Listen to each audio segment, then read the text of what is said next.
ایک بادشاہ اپنے وزیر کے ساتھ سیر کر رہا تھا۔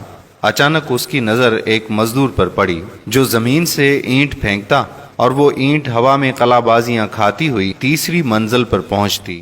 بادشاہ نے حیران ہو کر وزیر سے کہا کہ کیا وجہ ہے کہ اس کی زمین پر کھڑے ہو کر پھینکی ہوئی اینٹ تیسری منزل پر پہنچتی ہے؟ کیا یہ اتنا طاقتور ہے؟ وزیر نے بادشاہ سے عرض کیا کہ حضور، اس میں طاقت کے ساتھ ساتھ ایک اور عمل کار فرما ہے، اگر جان کی امان پاؤں تو عرض کروں۔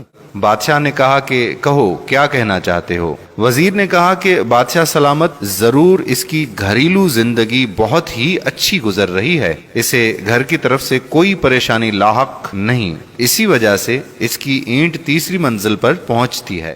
بادشاہ نے کہا کہ تحقیق کی جائے۔ وزیر نے کہا جی حضور۔ دوسرے روز وزیر نے چند افراد کو تحقیق پر لگا دیا۔ ایک ہفتے بعد ان افراد نے جو رپورٹ پیش کی وہ اس طرح تھی: اس مزدور کی بیوی شام ہوتے ہی اپنے شوہر کے انتظار میں بیٹھی رہتی ہے۔ وہ جیسے ہی گھر میں قدم رکھتا ہے، اس کی بیوی نہانے کے لیے فوراً پانی کی بالٹی اور نئے کپڑے رکھتی ہے۔ مزدور جیسے ہی نہانے سے فارغ ہوتا ہے، یہ اس کے لیے کھانا لگا دیتی ہے۔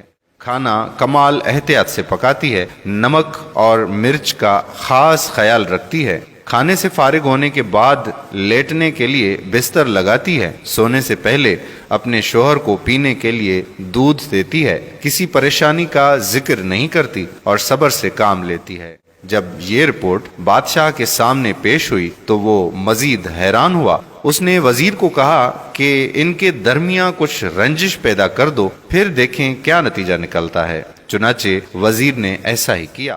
وزیر نے کسی طریقے سے اس کی بیوی کے کانوں میں یہ خبر پہنچا دی کہ تمہارے شوہر کے چند دوسری عورتوں سے ناجائز تعلقات ہیں۔ بس پھر کیا تھا؟ شام کو مزدور جوں ہی گھر پہنچا تو کیا دیکھتا کہ نہ تو نہانے کے لیے پانی کی بالٹی ہے، نہ ہی کھانے کا انتظام ہے، اور نہ ہی سونے کے لیے بستر۔ اس نے بیوی سے وجہ پوچھی تو وہ لڑنے کو دوڑی۔ مزدور نے بہت صفائی پیش کی، لیکن بیوی تھی کہ میں نہ مانوں۔ غرض چند دن یہ قصہ یوں ہی چلتا رہا۔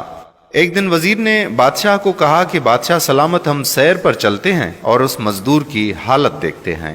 بادشاہ وزیر سمیت سیر پر نکلا اور اسی مزدور کے پاس پہنچے تو کیا دیکھتے ہیں کہ مزدور لاکھ کوشش کرتا ہے لیکن اینٹ پہلی منزل سے اوپر جاتی ہی نہیں۔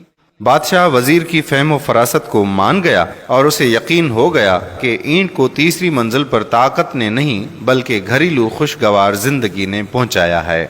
اس قصے سے یہ ثابت ہوتا ہے کہ اگر کسی کی ازدواجی زندگی پرسکون ہے تو وہ زندگی میں کامیابیاں حاصل کرتا ہے۔ لہٰذا ہماری بہنوں کو اپنے شوہروں کا خیال رکھنا چاہیے۔ وہ جب بھی گھر پہنچتے ہیں تو جھگڑنے کے بجائے ان کی خدمت کریں اور ان سے بہتر سلوک رکھیں۔ آپ نے سنا ہی ہوگا کہ ہر کامیاب مرد کے پیچھے ایک کامیاب عورت کا ہاتھ ہوتا ہے۔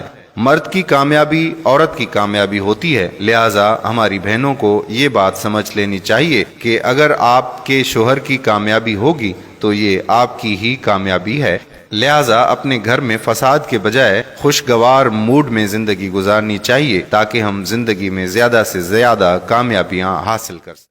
خواتین و حضرات، ہر لڑکی، وہ بہن ہو، بیٹی ہو، بہو ہو، اللہ تعالیٰ نے اسے ذیلی تخلیق کے لیے پیدا کیا ہے۔ اس کا مطلب یہ ہوا کہ ہر عورت ماں ہے۔ ماں اگر بچے کی صحیح تربیت کر دے تو یہی اس کا عروج ہے اور یہی اس کا کمال ہے۔ بیوی اگر ماں کی خصوصیت کو سامنے رکھ کر شوہر کی تربیت کرے تو شوہر بیوی کے ہاتھ سے کبھی نہیں نکل سکتا، اس لیے کہ شوہر بھی کسی ماں یعنی عورت کا بیٹا ہے نا۔ میاں بیوی آپس میں ذہنی ہم آہنگی کو برقرار رکھیں تو اولاد صالح ہوتی ہے، ماں باپ کی خدمت گزار ہوتی ہے، خاندان اور معاشرے میں نیک نام ہوتی ہے، اور یہ نیکی بہرحال ماں باپ کے نام سے منسوب کی جاتی ہے۔ ذہنی ہم آہنگی کا بہترین عمل یہ ہے کہ میاں بیوی دونوں ایک دوسرے کے جذبات کا احترام کریں۔ اللہ تعالیٰ نے میاں بیوی کو ایک دوسرے کا لباس بنایا ہے۔ عورت مرد دونوں میں سے جب کوئی اپنے لباس کو نوچتا ہے تو لازماً جسم بھی مجروح ہوتا ہے۔ اس لیے دونوں میاں بیوی کو چاہیے کہ ایک دوسرے کے ساتھ احترام اور محبت کے دامن کو پکڑتے ہوئے رہیں۔ انشاءاللہ کبھی تفکر نہیں ہوگا۔